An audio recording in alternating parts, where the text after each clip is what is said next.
And prior to joining HSBC, she was the head of retail funds of RHB Investment Management Sdn Bhd and head of institutional unit trust advisors in M Investment Services Sdn Bhd. Well, ladies and gentlemen, these are the panelists for our discussion. And now I would just like to tell you something about this session.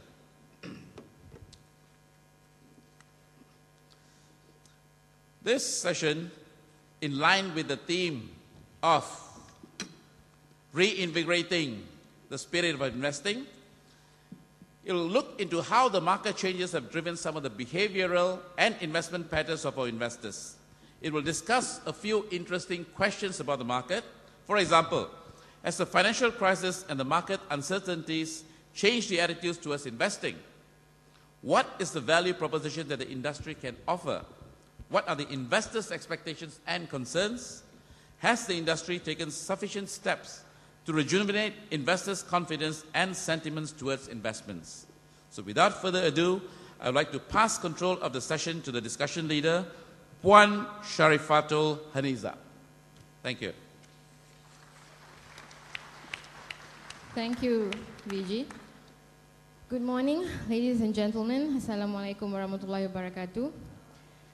Firstly, before I begin, I would like to thank FIMM and the organizing committee for inviting me to be the discussion leader here today. It is indeed a pleasure and honor to be here with my esteemed colleagues here who are very experienced individuals in the industry.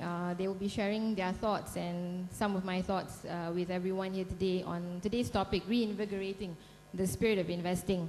I was telling some of my colleagues this morning, I think the word reinvigorating, well, I'm a spa person, whatever you understand by that. Reinvigorating, always I relate to wellness. And it's nice to feel that we are trying to do the same for a core part of our life right now, which is investing. Since the day Unit Trust was introduced to Malaysia way back in 1959, we have grown from a baby to a teenager. We're now open-minded, young open-minded adults matured onto the threshold of a global scene.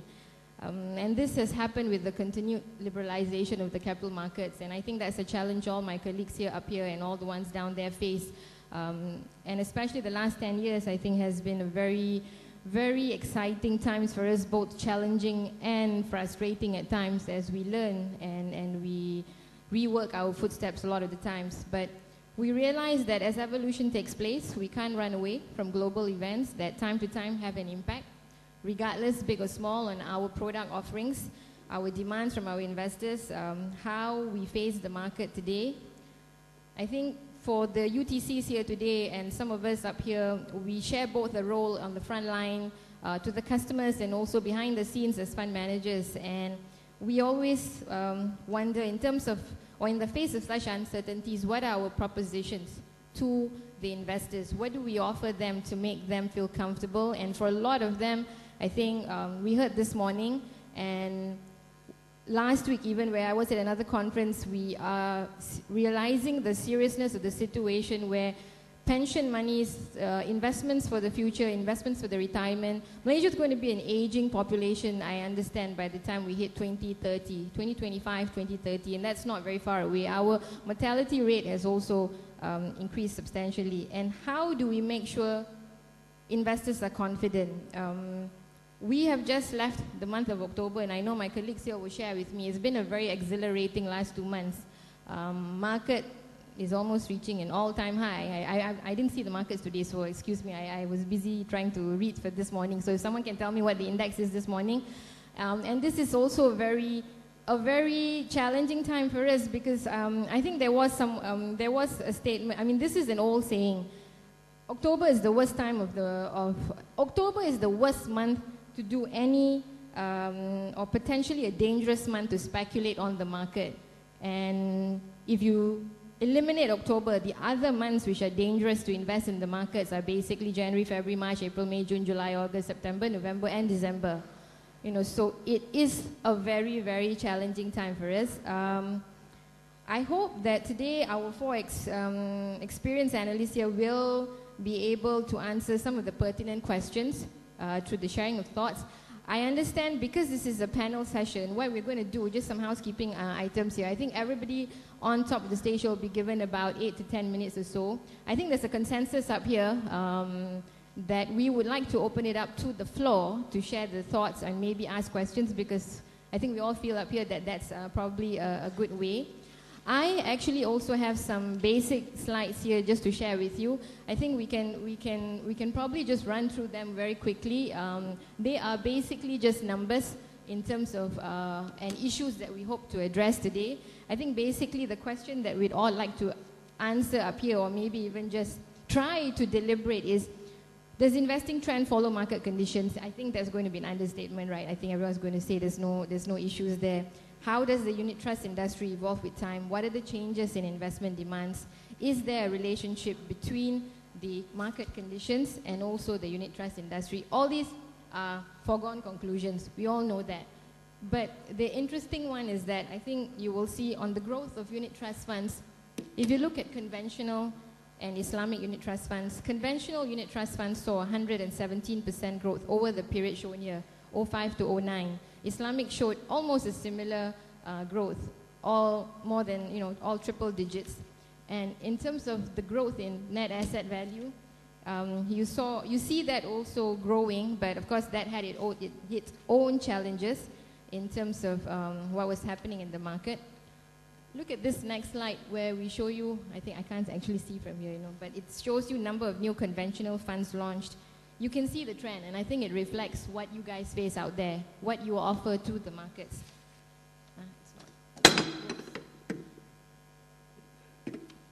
Okay, anyway, we'll take that aside, but I think right now in the audience today, all of you share this challenge. How do we help our clients or our investors make more money in terms of their financial planning, in terms of what they are looking for?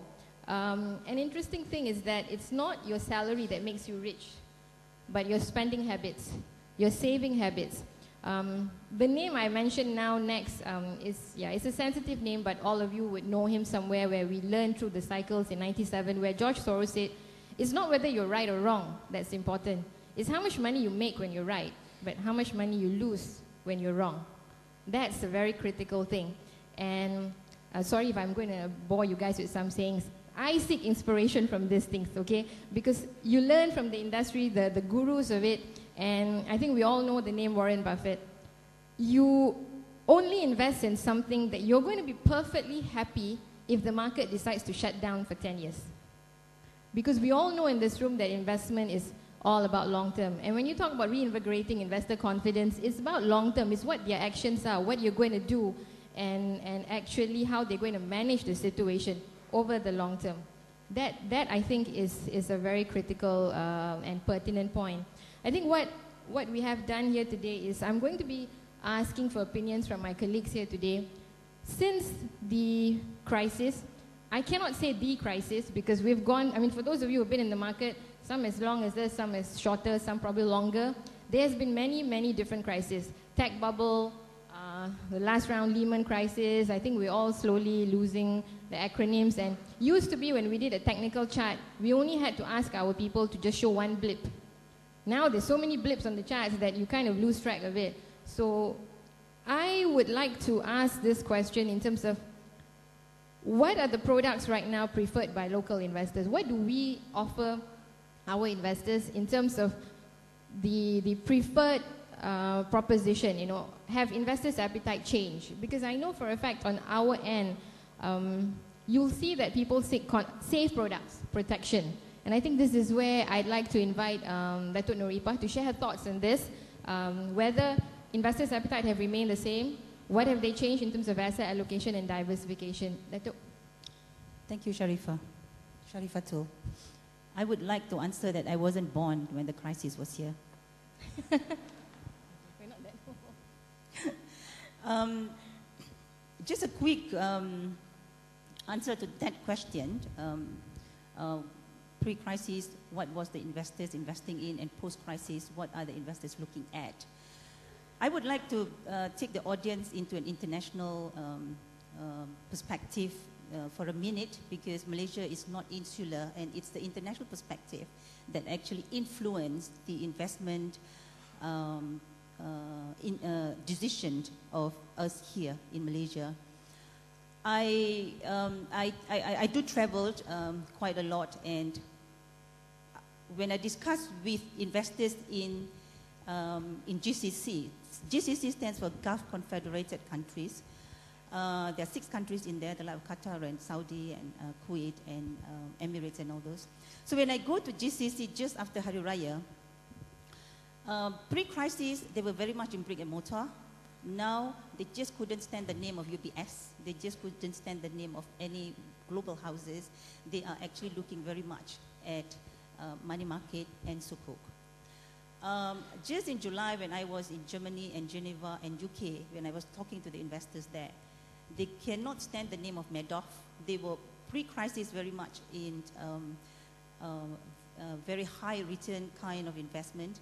And now they are looking, the whole world is actually looking at yield. For normal income earners and average retirees, they're actually looking at income generating investment. They are looking at a balanced, of equity as well as fixed income. So taking this back into Malaysia, I noticed that pre-crisis, our investors were very much gung-ho towards, if you recall, capital protected funds.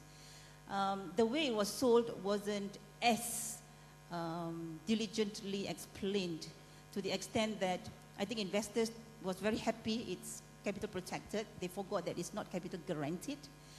And they're very happy that it's going to exceed their income in fixed deposit, so they actually invest in capital protected. And when the world become technically insolvent and the economic crisis came in, they were shocked to find out that the capital protected was not capital guaranteed, that their capital actually got eroded.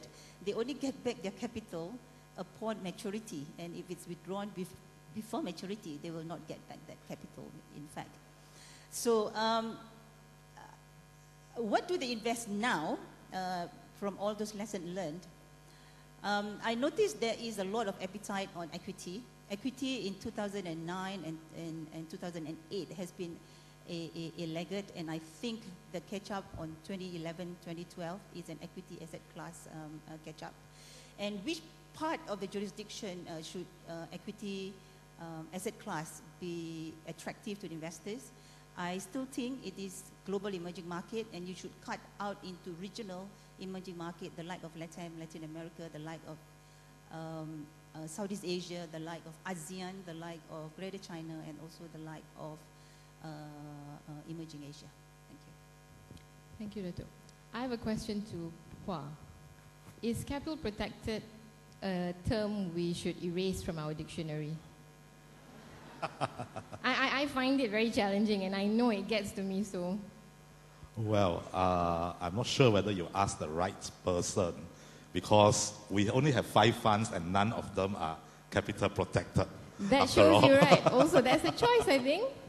Well, I mean, if you really think of it technically, just like Dato' has mentioned, capital protected and capital guarantee actually are 2 different things. I think the issue with our individual investors, right? I mean, so to speak, is that sometimes they see the forest but not the trees.